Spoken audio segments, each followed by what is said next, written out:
Vice-Chancellor and Economy Minister of Germany Habeck urges citizens to help the authorities get rid of dependence on Russia. Every kilowatt of electricity saved, every cubic meter of gas counts. So turn down the heating, and here's more advice from the minister. If you close the windows at night with curtains or lower the shutters, they say you can save up to 5% of your energy.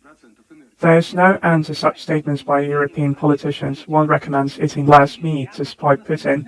The second, with the same purpose, suggests freezing 15 degrees at home during winter. It can be tolerated. Think about it. The deputy head of the European Commission urges EU residents to shower less, control the flow of water, yours and your child's, and when you turn it off, say, "Get it, Putin."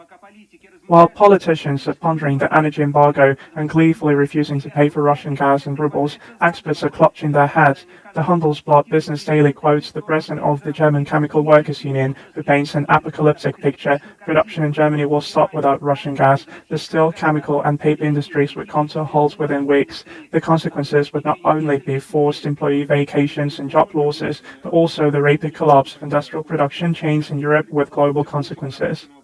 If Russian supplies are cut by only 50%, the heart of Germany's chemical industry, the BASF company in Ludwigshafen, will come to a halt. Almost 40,000 people could lose their jobs. The gas shortage will have a predictable result. According to Marcel Fratscher, the president of the Institute for Economic Research, prices will be much higher. What we have seen in the last 4 or 5 weeks will only be the tip of the iceberg.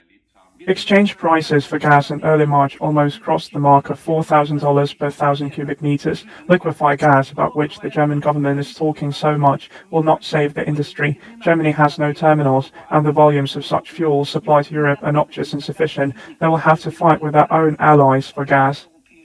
Ludwig Möhring, head of the German Federal Association for Natural Gas, Petroleum and Geoenergy, other European countries will also have to replace Russian gas, which is 80 billion cubic meters coming from Russia to northwestern Europe.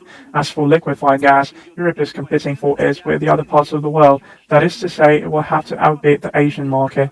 We're talking about a powerful blow to the competitiveness of German goods, which is exactly what cheap Russian pipeline gas provides. The mayor of Hamburg, Peter Tschentscher, one of the centers of German industrial production, warns against drastic action. The shortage of coal and gas will lead to major production disruptions, and therefore the damage of the embargo for us in such a situation is much greater than the damage for Russia.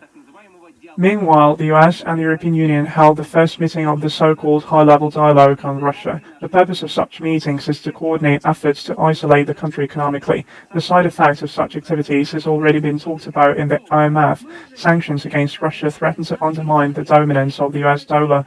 Jitter Gopinath, we are already seeing this with some countries reviewing the currency that is used in trade. Indian media report that Moscow and Delhi have completed work on replacing the SWIFT banking payment system in mutual trade. The British publication Spectator states, quote, "The ruble's amazing recovery."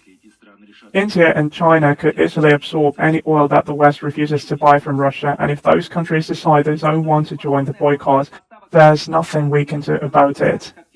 Meanwhile, Germany is preparing for a possible stoppage of Russian gas supplies. Economy Minister Habeck has activated an early emergency warning regime in the country.